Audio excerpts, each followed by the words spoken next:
Sejam bem-vindos ao canal. Eu sou Paulo Cabral, pastor da Igreja Batista do Passo da Areia, em Porto Alegre. Nesse canal você vai encontrar diversos conteúdos, pregações, vídeos de inspiração e vídeos de opinião. Quero convidar você a se inscrever no canal, compartilhar o seu conteúdo com outras pessoas e nos ajudar a divulgar aquilo que Deus tem nos dado. Um abraço para você. Bem, eu sou o Cabral. Que Deus abençoe você e a sua família. A gente sempre gosta de fazer isso para que você saiba que aqui na igreja você tem um nome. Você não é um número, você é alguém que tem um nome.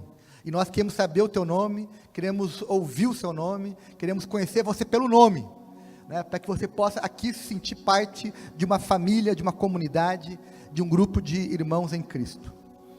Meus irmãos, hoje eu quero falar sobre a essência do culto.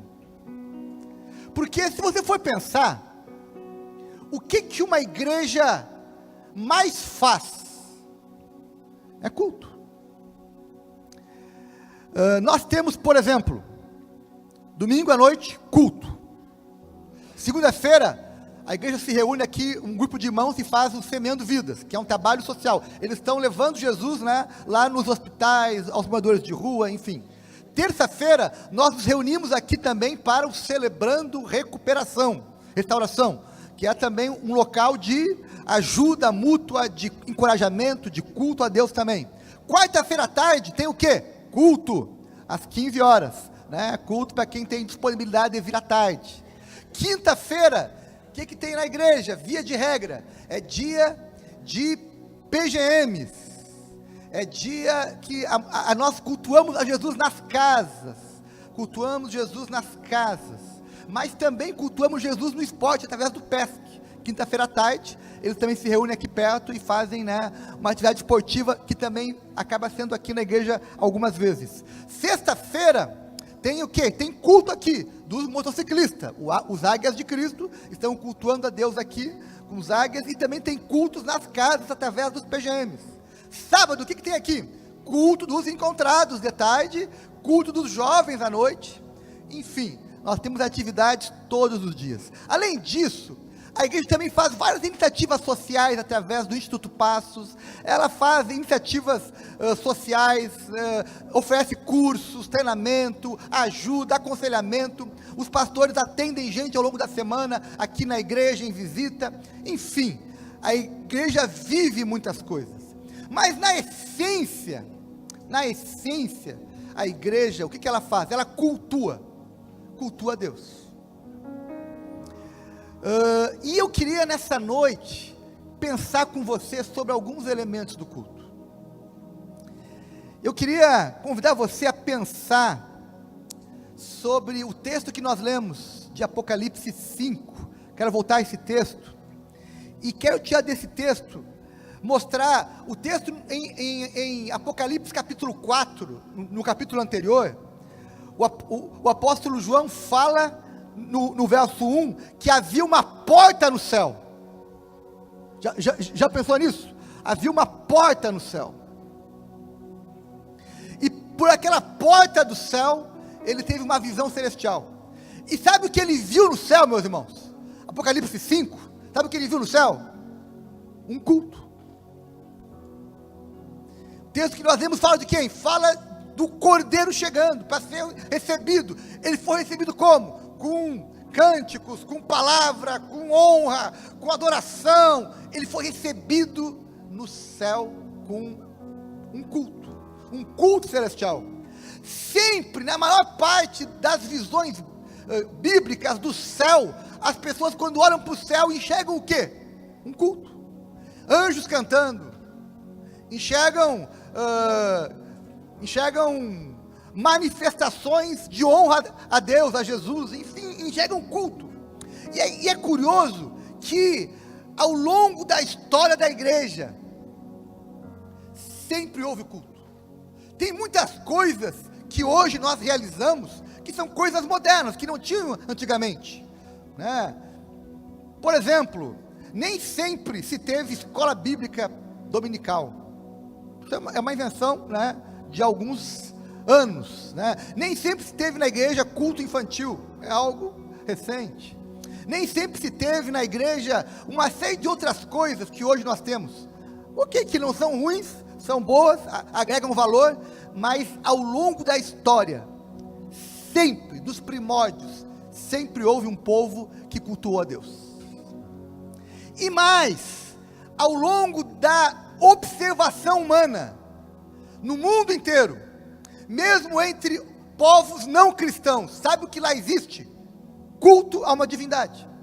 Você vê isso entre os muçulmanos, você vê isso entre os judeus, você vê isso entre os animistas, os budistas, você vê em diferentes culturas, épocas e a história da civilização, uma busca do homem com o sagrado. Quando Jesus pergunta qual é o maior mandamento, Rodrigo, qual foi a resposta de Jesus? Qual é o maior mandamento de todos? Amar o seu Deus como todo o coração, o teu próximo como a ti mesmo. Qual é o maior mandamento? Amar. Amar a Deus. O segundo, amar o próximo. Se o primeiro mandamento e o mais importante é amar a Deus, o que nós mais temos que fazer? Demonstrar o quê? Amor a Deus. É só através do culto? Não, mas o culto é uma expressão coletiva de amor a Deus. Eu posso mostrar o meu amor a Deus fazendo muitas coisas, mas o culto é uma manifestação pública, não só para Deus, mas para o mundo. Sempre que pessoas vêm para a igreja, elas estão mostrando para a cidade, olha, tem um povo lá reunido. Hoje as mídias, as TVs, elas sabem que tem culto domingo à noite, tem culto domingo de manhã, enfim, tudo isso influencia, porque é um testemunho público. Você chegar na igreja e ver ela vazia, é um mau testemunho. Você vê ela cheia, é um bom testemunho. A igreja, o culto, ele é uma manifestação coletiva, é uma adoração coletiva. E eu queria mostrar para você na Bíblia, em Apocalipse 5, que quando João tem uma visão do céu, ele vê um culto. E eu queria que você olhasse quais são os elementos do culto nessa visão celestial. Vamos ler o texto? Verso 1. Então vi na mão direita daquele que está sentado no trono um livro em forma de rolo, escrito de ambos os lados e selado com 7 selos. Havia um altar. Vi um anjo poderoso proclamando em alta voz. Havia uma mensagem. Havia um mensageiro. Havia um anjo proclamando em alta voz. Qual era a mensagem do anjo? Quem é digno de romper os selos e de abrir o livro? Havia uma mensagem. Havia um mensageiro. Mas não havia ninguém, nem no céu, nem na terra, nem debaixo da terra, que pudesse abrir o livro, ou sequer olhar para ele. Eu chorava muito, porque não havia ninguém que fosse digno de abrir e de olhar para ele. Então, um dos anciãos me disse: não chore, eis que o leão da tribo de Judá, a raiz de Davi, venceu para abrir o livro e seus 7 selos. Agora houve o que? Uma profecia, uma mensagem profética. Olha, fica tranquilo, nós temos um Messias, nós temos um Salvador, nós temos alguém que é digno. Entre nós aqui não tem ninguém digno, mas está chegando alguém que é digno. E aí diz o texto: depois disso, vi um cordeiro que parecia ter estado morto, em pé, no centro do trono. Ou seja, o cordeiro era o centro da adoração. Agora na visão celestial, havia um altar, havia um mensageiro e havia alguém que era o centro do culto, que era o cordeiro. E o texto segue: cercado pelos 4 seres viventes, pelos anciãos, ele tinha 7 chifres, 7 olhos, que são 7 Espíritos de Deus enviados a toda a terra. Ele se aproximou e recebeu o livro na mão direita daquele que estava sentado no trono. Ao recebê-lo, os 4 seres viventes e os 24 anciãos prostraram-se diante do cordeiro. Cada um deles, Patrick, cada um deles tinha uma harpa. Cada um deles, Ana Paula, tinha taças de ouro, cheias de incenso, que são as orações do povo de Deus. E eles faziam o que, Rodrigo? Cantavam. Havia o que no culto?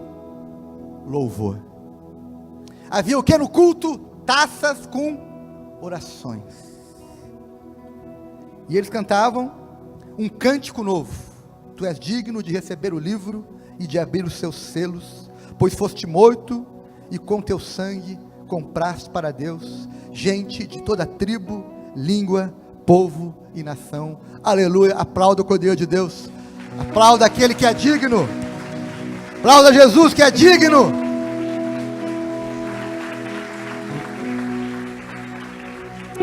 Meus irmãos, no culto que o apóstolo, que João teve a visão celestial, ele viu ali palavra, um mensageiro, ele viu harpa, louvor, e viu taças, orações.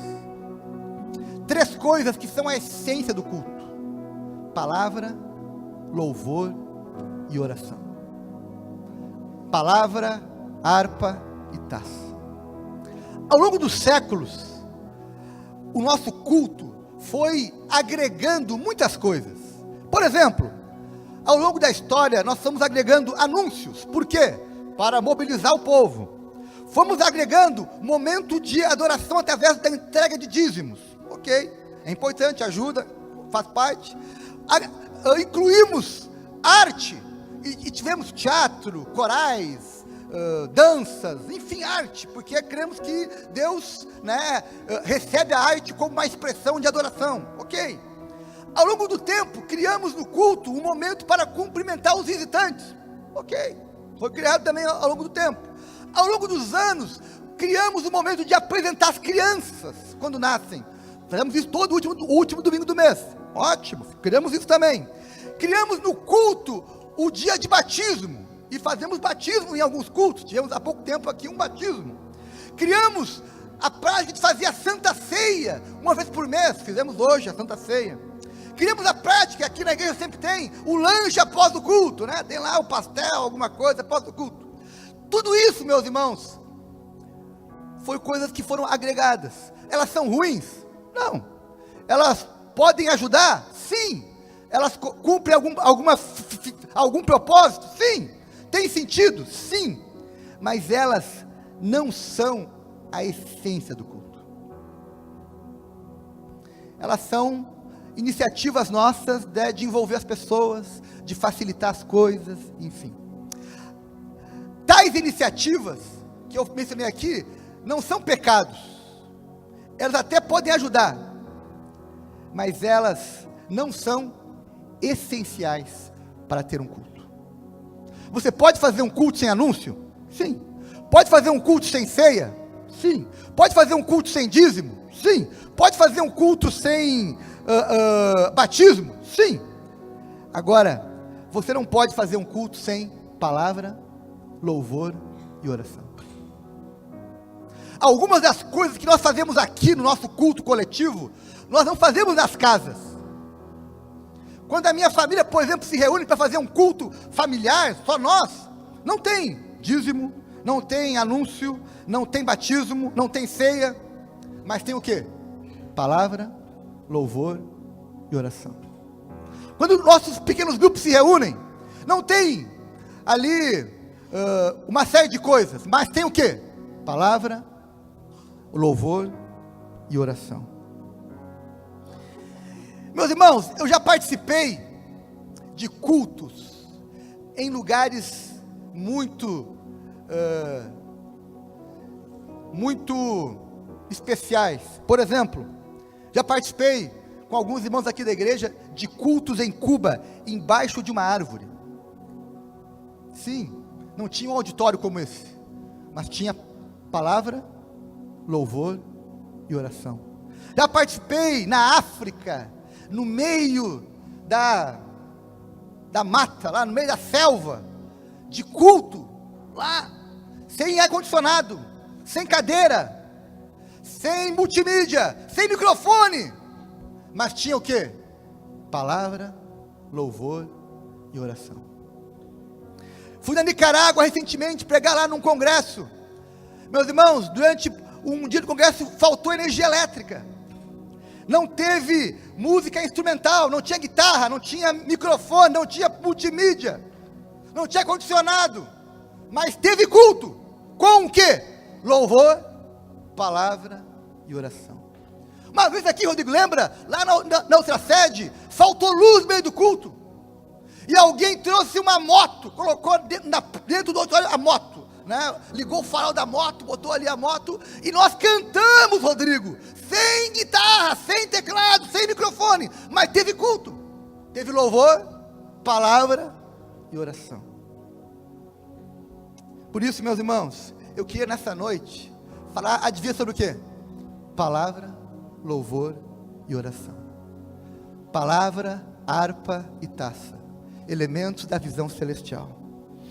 Já que a fé vem pelo ouvir, e o ouvir da mensagem de Cristo, como diz aí em Romanos 10:7, nós sempre que nos reunimos, precisamos ter palavra. Palavra de Deus, não palavra dos homens, não palavra motivacional, não palavra para massagear o ego das pessoas, não palavra para justificar os erros dos outros, não palavras para exaltar a si mesmo, mas palavra de Deus, amém?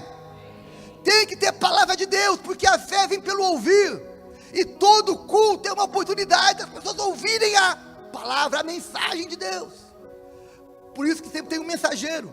O foco não é o mensageiro, mas a mensagem que ele leva. O que é mais importante quando bate na tua casa, o carteiro ou a carta? Depende qual é a carta, né?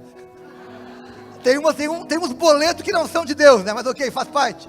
Mas o importante não é o carteiro, é o que ele entrega. O que ele entrega. Por isso que na visão celestial aparecia um mensageiro. Quem poderá abrir os livros? Quem é digno entre nós? Um mensageiro é alguém que nos faz chorar, que nos faz pensar, que nos confronta. E no texto, na visão celestial, havia um mensageiro que dizia: quem é digno entre nós? Meus irmãos, hoje nós podemos dizer a mesma coisa. Quem entre nós é digno de abrir o livro?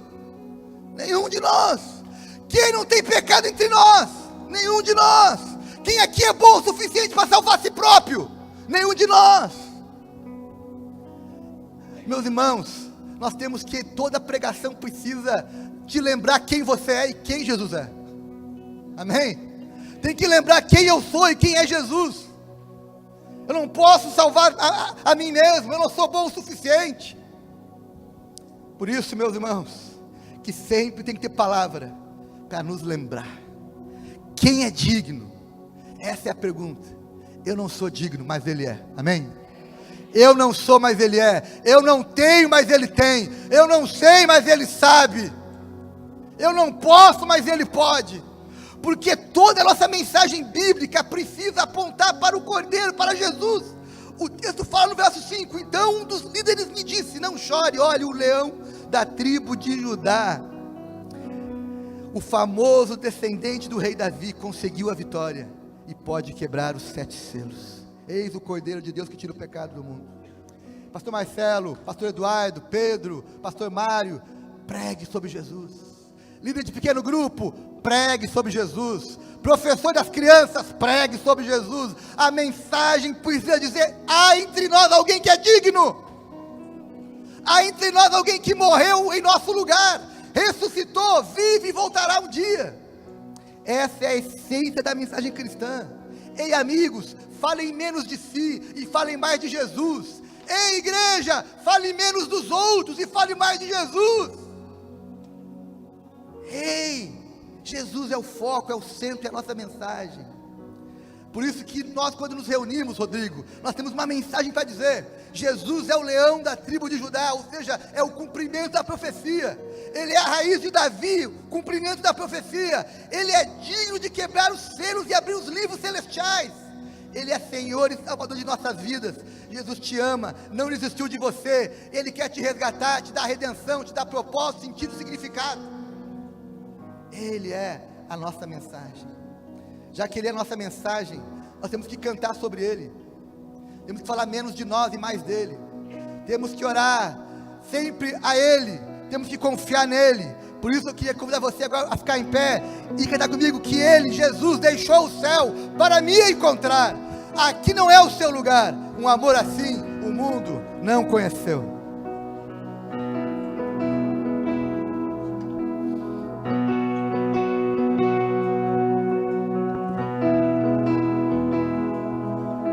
Deixou o céu pra me encontrar. Aqui não é o seu lugar. O amor assim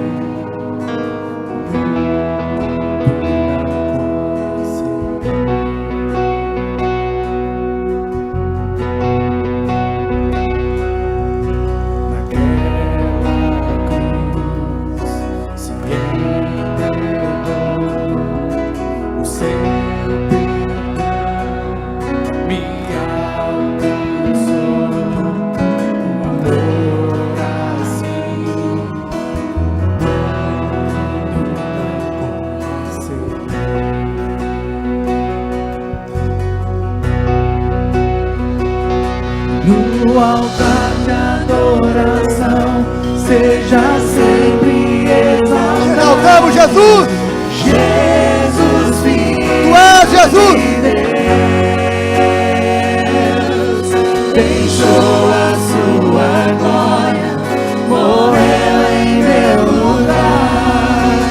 Jesus, Filho de Deus, Tu és Jesus, Filho de Deus.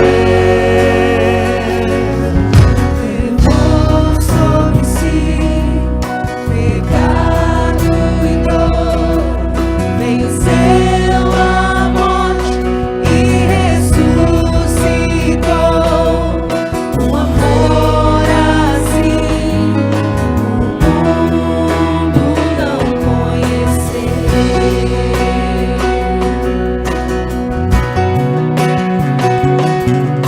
Levou sobre Ele si levou!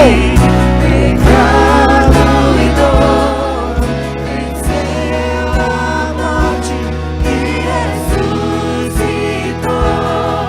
Um amor assim o mundo não conheceu.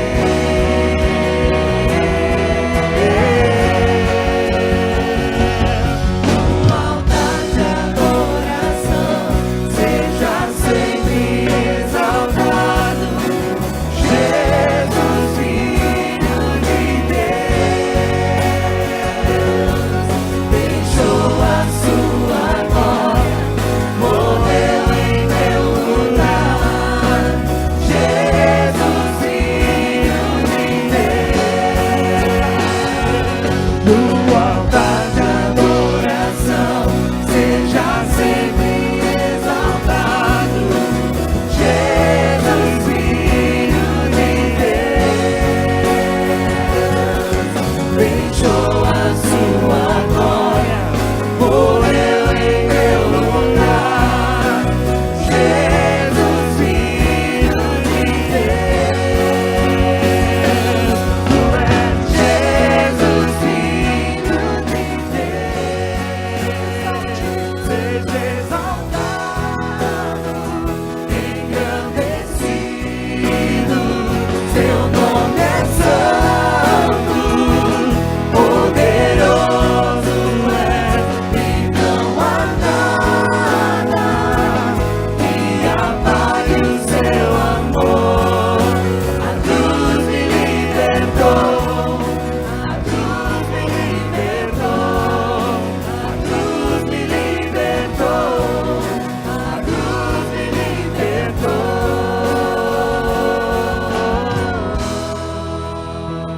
Obrigado, Jesus!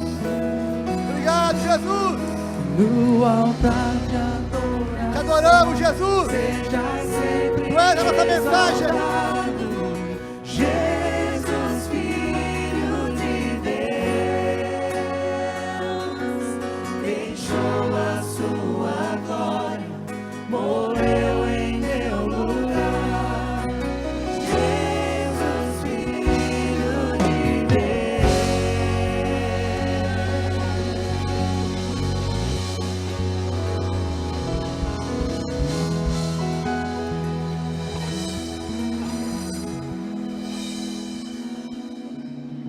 Senta um pouquinho, meu irmão. Deixa eu te falar uma coisa bem séria. Sabe que nós vivemos uma época onde muita gente tem relativizado a importância de ir a um culto. Temos entre nós pessoas que levam muito a sério estar na igreja, né? Estão cultuando toda semana, enfim. Pessoas que são muito sérias com isso, levam a sério. Mas tem entre nós, e também perto de nós, pessoas que relativizam. Não, o importante é amar Deus, né? E para amar Deus, eu não preciso ir na igreja, não preciso ir no culto, não preciso ouvir a palavra, não preciso cantar, adorar. Meus irmãos, esse é o caminho do esfriamento espiritual. Deixa eu te falar uma coisa, toda influência do liberalismo teológico, que visa, né, tirar a importância da igreja e de uma série de práticas espirituais, ele é usado para justificar o esfriamento espiritual, a carnalidade e o pecado. Meus irmãos, no mundo inteiro, na história da igreja, só houve avivamento, só houve crescimento, só houve impacto em comunidades que eram altamente piedosas, altamente envolvidas com a obra de Deus, que amavam o Senhor, que cultuavam Ele com alegria, com intensidade. Hoje, meus irmãos, parece que o culto é um programa entre tantos que eu tenho domingo, e eu posso faltar o culto por qualquer coisa, por um filme, por um jogo, porque está frio, porque está calor, porque está com vento, porque está, enfim. Meus irmãos, isso é um sintoma de esfriamento espiritual. Sintoma. E é uma questão de tempo da pessoa caminhar para um afastamento da fé, um esfriamento na fé, para dar espaço no pecado. Então eu queria te falar uma coisa: faça do culto a Deus uma prioridade na tua vida. Meus irmãos, eu fico às vezes preocupado, eu não fico triste, eu fico preocupado com algumas pessoas entre nós, que vêm na igreja uma vez por mês, que vêm na igreja de vez em quando. Fico preocupado com a saúde espiritual dessa pessoa. Para mim, meus irmãos, se você não vir no culto, não vai influenciar a minha vida, mas vai influenciar tu. E eu, como teu pastor, fico preocupado, porque é um sintoma. Aquelas pessoas que só vêm no culto quando estão escaladas para servir, meus irmãos, isso me preocupa muito, porque o coração deles não está em Jesus, está em cumprir uma escala, seja ela no ministério infantil, seja ela no louvor, seja ela na recepção. Não, eu estou na igreja, meus irmãos, escalado ou não escalado, eu estou na igreja para servir ou para adorar, porque a essência do culto é expressar o meu amor a Deus de forma coletiva. E é isso, o culto é a expressão coletiva da igreja. O culto é o testemunho da igreja para o mundo. O culto é uma expressão nossa de nos encorajarmos e dizer: nós somos o povo de Deus na terra. Nós somos o povo mais feliz da terra. Essa é a expressão que nós temos que ter no culto. E na visão celestial do culto havia palavra, mas também havia, Rodrigo, o que? Harpa. Havia o que? Louvor. Sim, havia louvor. Diz o texto que cada um tinha nas mãos uma harpa. Eu não quero dizer com isso que o céu só vai ter harpa, não, mas o céu vai ter louvor. Olha só, alguém já ouviu o som de harpa? Eu confesso que eu nunca tinha ouvido, eu ouvi essa semana. Fui no YouTube, quero ouvir um som de harpa. Daí tem um videozinho aí, se alguém não conhece o som de harpa, pode ouvir aqui agora. Olha só.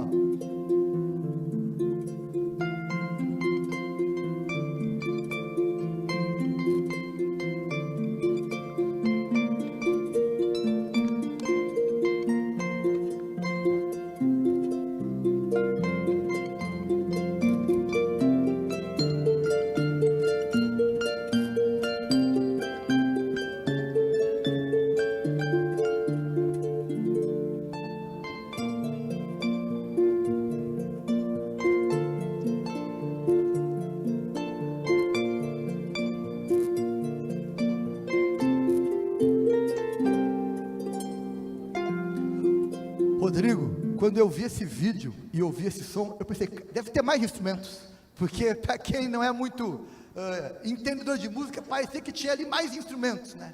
Mas havia louvor. Aqui tinha 2 harpas. O texto diz que tinham várias harpas, pelo menos 24. 24 harpas, Rodrigo. Imagina que tipo de som é esse. Havia louvor no céu. Havia música no céu. A harpa é o símbolo do louvor. Meus irmãos, eu creio que no céu vai ter louvor de tudo que é tipo. Vai ter louvor com a alegria dos africanos, com a qualidade dos europeus, com a animação dos latinos, com a criatividade dos norte-americanos, enfim, com a devoção dos asiáticos. Vai ter um louvor multicultural, étnico, enfim, havia louvor. E diz o texto que eles cantavam uma música. Canta aí, Ana Paula, essa música assim, ó: tu és digno de pegar o livro e de quebrar os selos. Vai, Rodrigo, compõe essa aí, Rodrigo. Não veio aqui nota musical, não tinha nota musical. Então não sei como é que era, né? Tu és digno de pegar o livro e de quebrar os selos. Eu não sei como que era essa música, porque na Bíblia não tem notas musicais. Mas em Apocalipse 15, do verso 1 ao verso 4, também tem uma música. E o texto de Apocalipse 15 virou uma música que alguém aqui do Brasil colocou notas musicais, que é a seguinte: é literalmente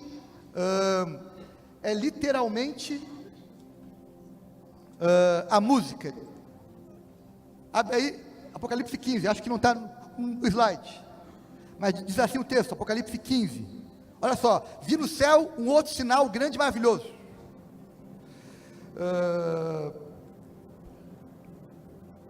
Eles seguravam harpas que lhes haviam sido dadas por Deus, e cantavam o cântico de Moisés, servo de Deus, e o cântico do Cordeiro. Qual era o cântico que eles cantavam em Apocalipse, nessa janela do céu? Era assim: grandes e maravilhosas são as tuas obras, Senhor Deus Todo-Poderoso. Justos e verdadeiros são os teus caminhos, ó Rei das nações.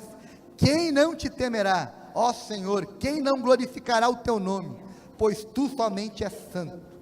E alguém aqui no Brasil pegou esse texto bíblico e colocou nota musical, e saiu essa música.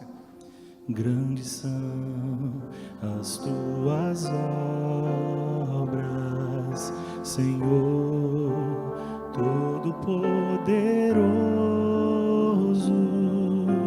Justos e verdadeiros são os teus caminhos.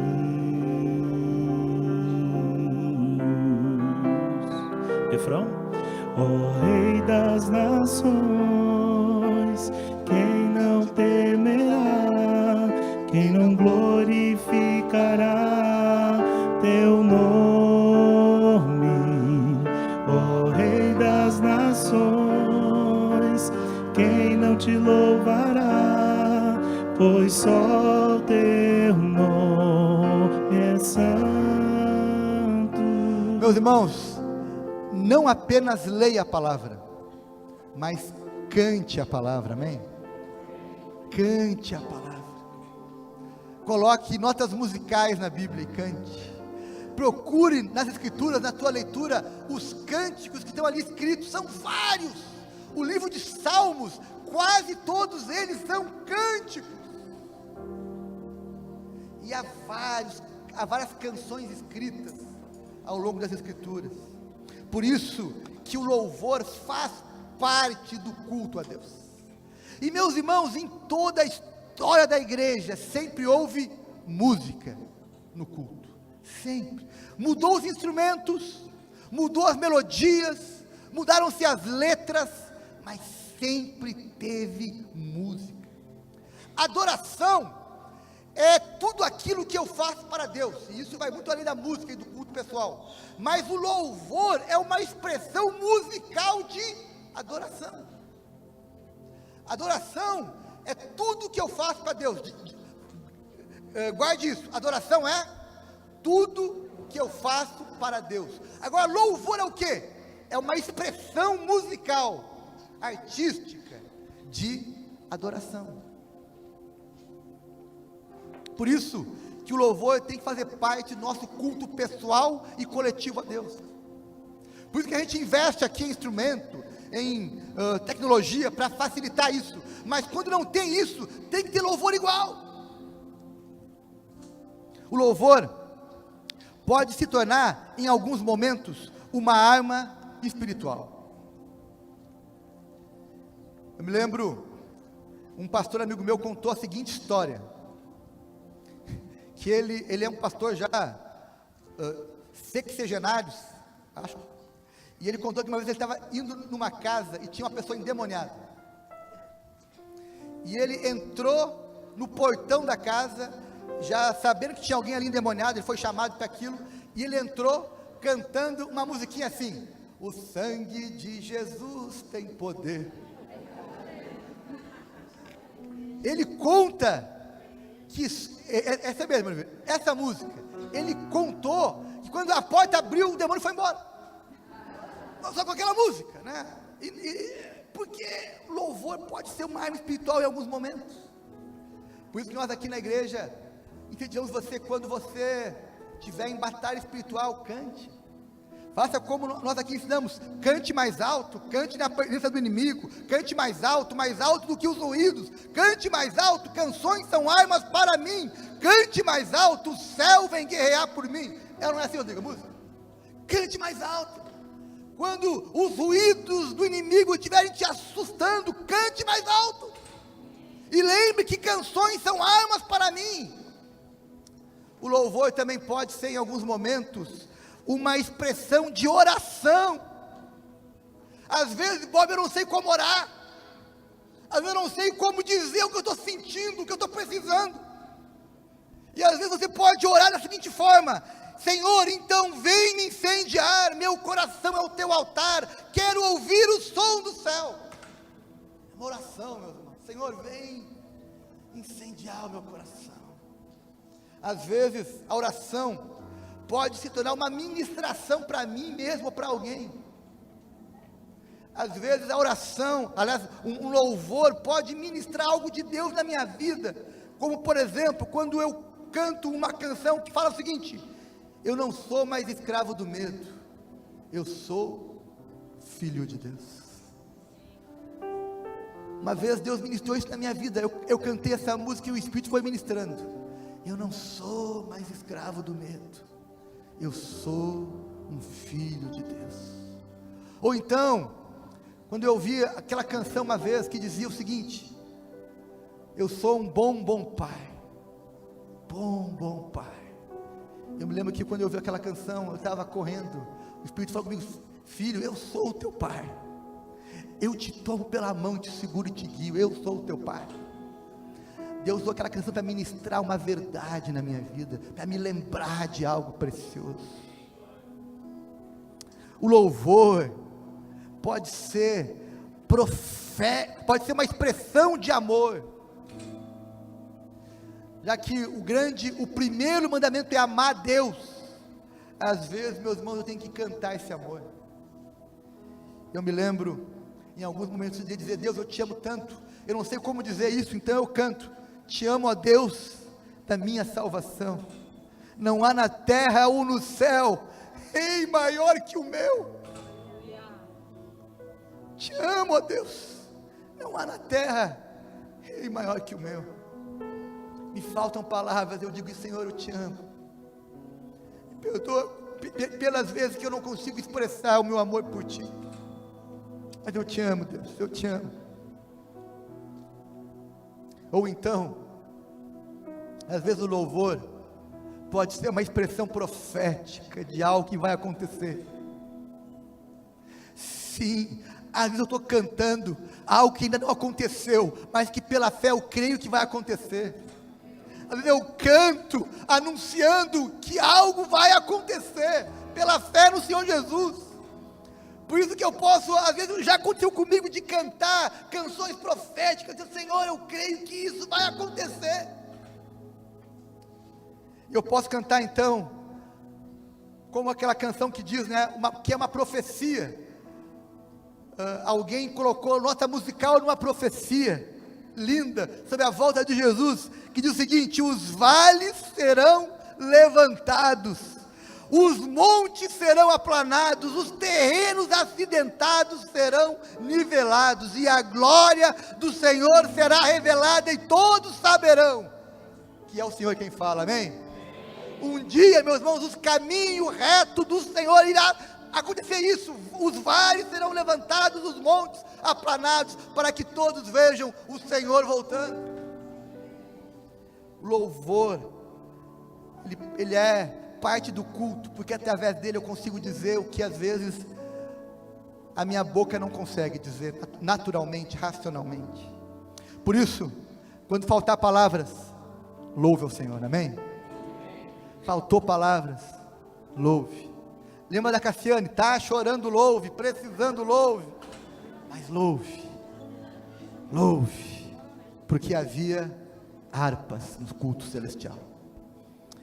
E o terceiro elemento dessa visão celestial que João tem do culto, é que haviam taças cheias de incenso, e o próprio texto explica o que é aquele incenso. Alguns acham que incenso lá, eu fui no shopping esses dias, passei mal de tanto incenso que tinha lá aceso, né? Meu Deus do céu! E alguns acham que não é esse tipo de incenso, mas na visão celestial, o texto diz que os incensos são o quê? As orações do povo de Deus. Estão aonde? Em taças. E não só em taças, estão na presença de Deus.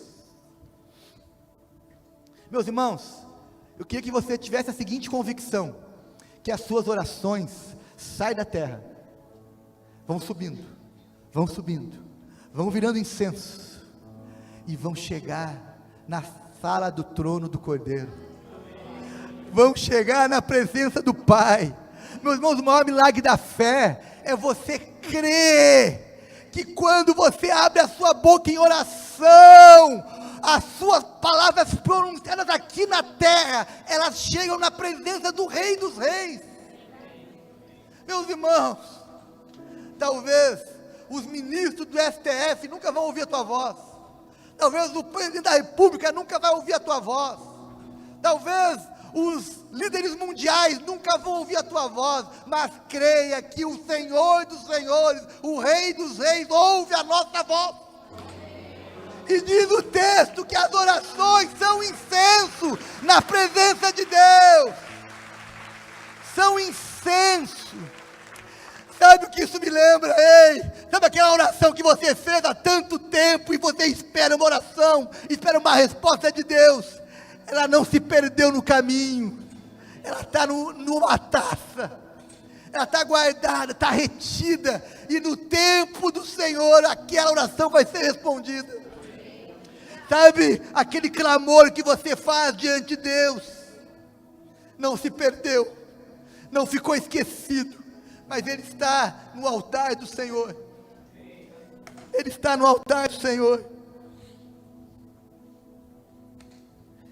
Ah, meus irmãos, nós temos que orar mais, nós temos que fazer da oração, não uma lista de pedidos, não apenas uma intercessão por alguns assuntos da nossa vida, nós temos que fazer da oração a nossa conversa com o Senhor dos Senhores. Nós temos que apresentar ao Senhor o que nós sentimos, o que nós pensamos, perguntar a Ele o que nós temos que fazer, como viver e como resolver tantas questões da vida. Eu posso orar de joelhos, eu posso orar em pé, eu posso orar caminhando, eu posso orar em silêncio, eu posso orar cantando, eu posso orar gritando, eu posso orar citando as escrituras, eu posso orar com gemidos inexprimíveis, eu posso orar de muitas formas, mas o que eu não posso fazer é parar de orar, meus irmãos. O que eu não posso fazer é parar de orar. Sim, igreja, pare de arrumar desculpas para oração, pare de arrumar desculpas para você não orar, pare enfim, para que você possa crer que as suas orações se transformem em incenso diante do Pai, e continue orando, caminhando de joelhos, e como você puder, em silêncio, em voz alta, mas continue orando.